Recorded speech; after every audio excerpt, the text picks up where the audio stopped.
Hello and welcome to State of the Union. I'm Stefan Grobe in Brussels. Switzerland is a country we rarely talk about on this show. The Confederacy is not a member of the EU, but it ranks highest in the politically stable, well-governed and high ethical standards metrics.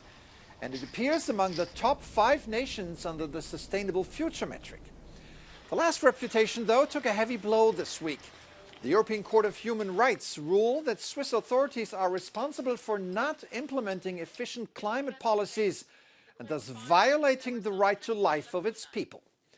The judgment doesn't include any sanctions, but sets an important precedent that will likely reverberate across future lawsuits. The reaction of the Swiss government was rather, well, meek. Sehr wichtig für die Schweiz ist Biodiversität, sehr wichtig für die Schweiz ist Netto-Null-Ziel, sehr wichtig. Wir arbeiten daran und werden auch in Zukunft mit aller Kraft daran weiterarbeiten. Da ändert dieses Urteil nichts. The ruling of the court is binding, meaning Switzerland must act. If Bern did, it would add enormous credibility to the democratic system. Gaining democratic credibility was also on the EU agenda this week. To ensure transparency and fairness of the upcoming European elections, almost all political groups in the parliament signed a code of conduct. The signatories especially pledged not to produce, use or disseminate misleading content, generated, for example, by artificial intelligence. Brussels praised the code of conduct as an important means to fight against the high level of public distrust in the European institutions. Something is rotten in Brussels. I heard it from many places. I think that we have to proactively do something against this feeling of people that, it makes no sense to go to elect because the system is dirty. The system is not dirty. And right on cue, the system showed that it can produce meaningful results. After years of negotiations, the European Parliament adopted the new EU Migration and Asylum Pact, a series of laws designed to streamline migration policy and fix the current status quo. Yet, the compromise is not appreciated everywhere. Some wanted even tougher rules. Others worry about the respect of human rights of migrants and their families. Joining me now is Yves Geddy, head of the European Institutions Office of Amnesty International and Director of Advocacy. Welcome to the program. Thank you for having me. So, Amnesty has been very critical of the reform package since it was first proposed 4 years ago. I'll come to this criticism in a minute, but first, are there any positive elements of the pact? Well, positive in that we do have now an agreement, positive in that the ongoing negotiations have come to a close. But in terms of the technical detail of the agreement, for us, this is not at all positive. What we have really here is a downgrading of asylum law. We have also, have a rollout of detention, increase of detention and normalization of detention across Europe. And we have what is really kind of a lowest common denominator approach. There is really opportunity for Europe as a group of 27 states with a common approach, we think, to come up with something really very much better.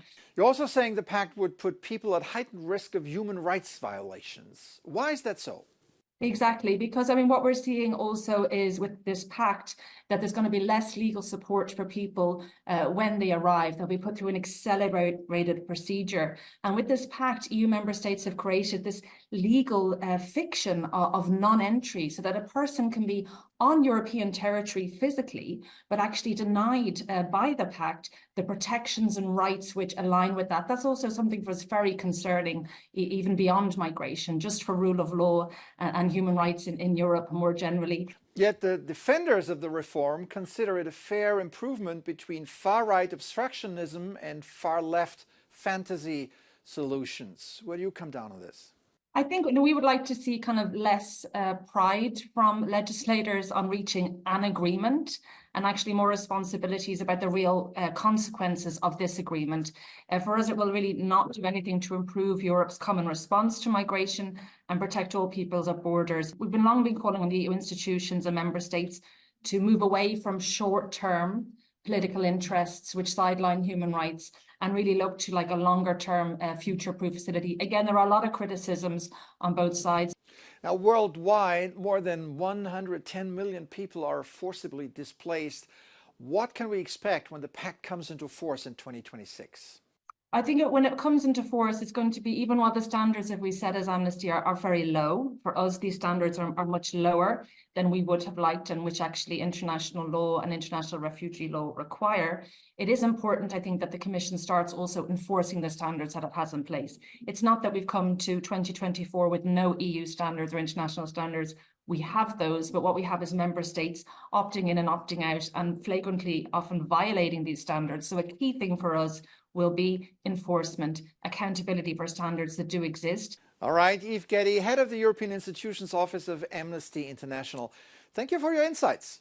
Thank you for having me. We started the show with Switzerland, and we're going to end it with Switzerland.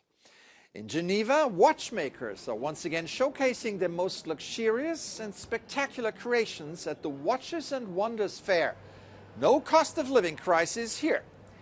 Industry sources say consumers are still willing to spend between 1,000 and 3,000 euro for a Swiss watch.